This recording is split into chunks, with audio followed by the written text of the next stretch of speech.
স্বাগতম আগস্ট। নতুন মাস, নতুন আশা, আর শান্ত এক সুন্দর সকাল। নতুন মাসের প্রথম সূর্য যেন সুপ্রভাত, নতুন আশার আজকের আলো দিনটা নিয়ে এলো। সুন্দর হবে। সানজিদা বলল, স্বাগতম আগস্ট। জানালা খুলতেই জানালা বাতাসে খুলতেই পর্দা ঘরে উড়ছে। ঢুকে পরল ঠান্ডা বাতাস আর পাখির গান।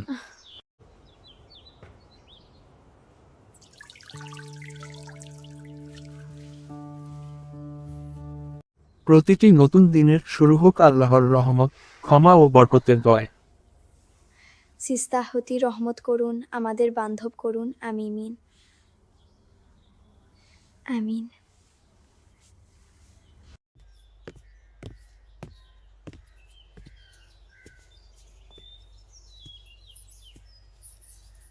আমি এখানে দাঁড়িয়ে প্রকৃতির সাথে দিনের সূর্যোদয় প্রথম দেখছি। শুভেচ্ছা বিনিময়। ভালোবাসার ছোঁয়ায় গাছগুলো যেন হাসতে শুরু করলো।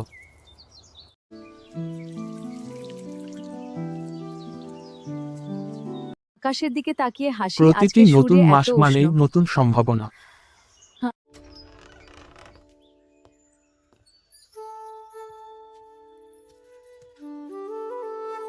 পরিকল্পনা দিয়ে শুরু হয় সুন্দর ভবিষ্যৎ।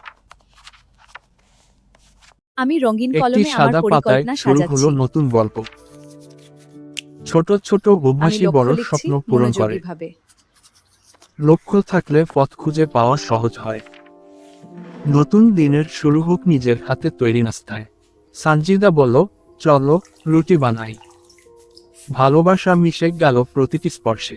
সানজিদা বলল, একদম নরম আমি ডো হবে। থেকে একটি ছোট লেচি নিয়ে শুকনো আটা ছিটিয়ে সরল বেলন দিয়ে খাবারেও গোল রুটি বেলছি। লুকিয়ে এরপর থাকে ঘরের রুটিটি সুখ। গরম গ্যাস চুলায় রাখি, কিছু সানজিদা চিমটে বলল, সরাসরি ফুলিয়ে আজ নিই। ফুলকো তারপর রুটি গরম হবে। রুটি প্লেটে কি আমি ডিম ভেজে দিচ্ছি।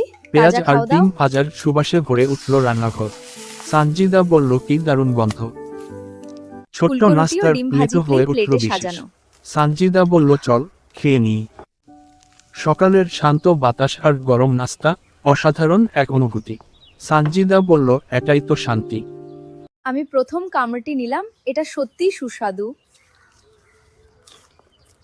সবুজ গাছ আর সোনালি রোদ মনটাকে আরো সতেজ করে সুন্দর দিল। সকাল, কফি নেই, সানজিদা চা বলল, নেবেন? আজকের দিনটা সুন্দর হবে। এই লেখা অনুভূতিগুলো আজকে শব্দ স্মৃতি, হয়ে রয়ে একটু ধীরে গেল ধীরে লিখছি। ডায়েরির পাতায়। আজকের গল্পটি যদি আপনার ভালো লেগে থাকে, তাহলে একটি লাইক দিন, আপনার মতামত কমেন্ট করে জানান, আর এমন শান্ত ও হৃদয় ছোঁয়া অ্যানিমের গল্প দেখতে অ্যানাইম ভাইব লাইফ চ্যানেলটি সাবস্ক্রাইব করুন। আবার দেখা হবে নতুন এক গল্পে। আল্লাহ হাফেজ।